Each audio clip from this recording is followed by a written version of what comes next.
Coach. Well, the SEC championship has come to a close. We are taking a look at some of the SEC legends. There's David Green. He's not in the film room. He's out on the field being celebrated just a little bit.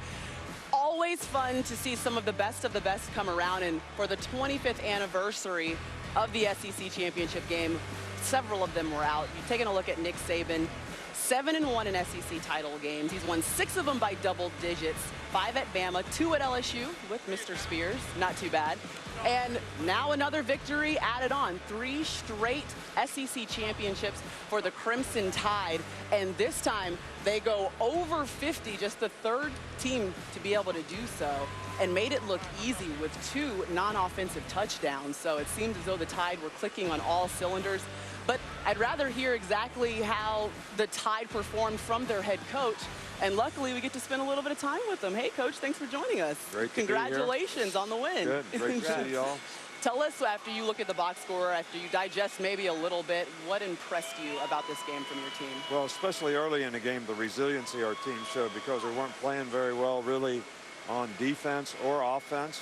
You know, Florida did a lot of things early in the game to confuse us, which they converted 3 third downs in their first drive, 3rd and 14, 3rd and 8, 3rd and 7, which we're really pretty good at, but we were a little confused with some of their formations and motions. So I was concerned we weren't moving the ball on offense, but this team is always showing tremendous resiliency and just kind of keeps playing. And as the game wore on, I think we played better and better.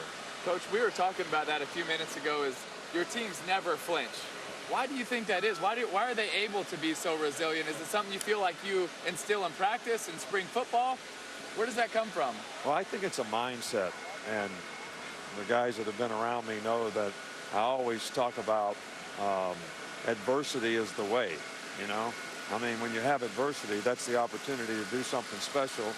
But you got to focus on the next play, and you just got to keep playing, and you got to learn from the mistakes that you make, and got to adjust and go from there. So our guys do a pretty good job of that. Coach, what's your mindset, though, when you are struggling offensively? Like, is it something that you say, you go over the lane and say, hey, we need to get back to this in order to get ourselves going, get Jalen comfortable?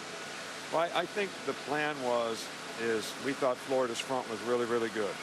And we thought early in the game we wanted to try to get the ball in the perimeter and make those guys run a little bit, and with the no huddle try to wear them down a little bit, and then try to start running the ball. And we really weren't effective offensively except for the one big play on the screen where we happened to hit them in a corner cat. All right, so it was the best play you could ever have against that particular defense, and we made a big play to get down the field. But until we started being able to run the ball, I think it takes a lot of pressure off of Jalen when we can run the ball.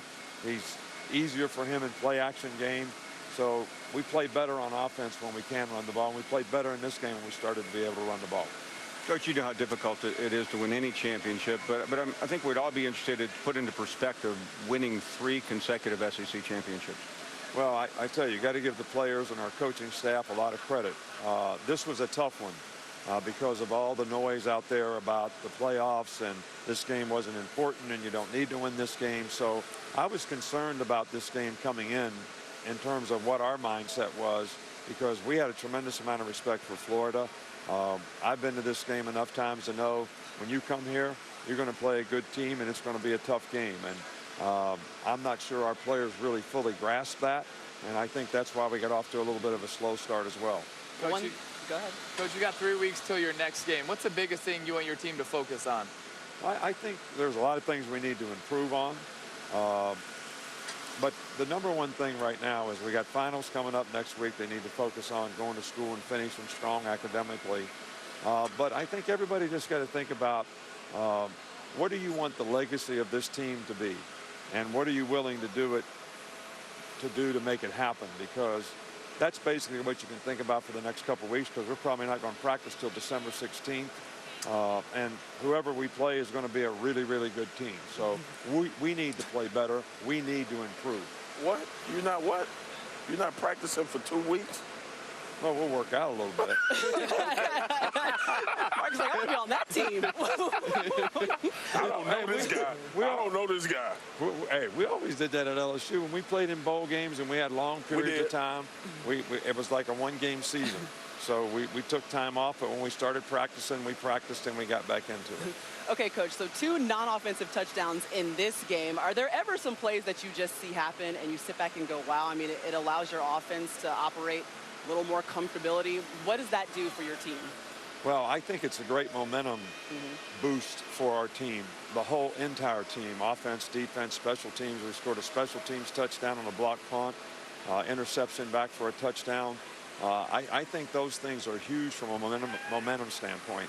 But the biggest thing that happened in this game was when they scored a touchdown right at the end of the first half, that was a big momentum swing for them. And this game was really not, the turning point of this game was the goal line stand, and then a 98-yard drive after that to break it open. But until then, this was a really good football game that we were struggling a little bit in. Well, congratulations on your SEC championship. Go take a 7. break. Yes, 7. Thank you so much. I appreciate it. Yeah, Nick Saban joining us after a big victory. He's got to get back to Tuscaloosa, a.k.a. Titletown. Got another trophy to take back there.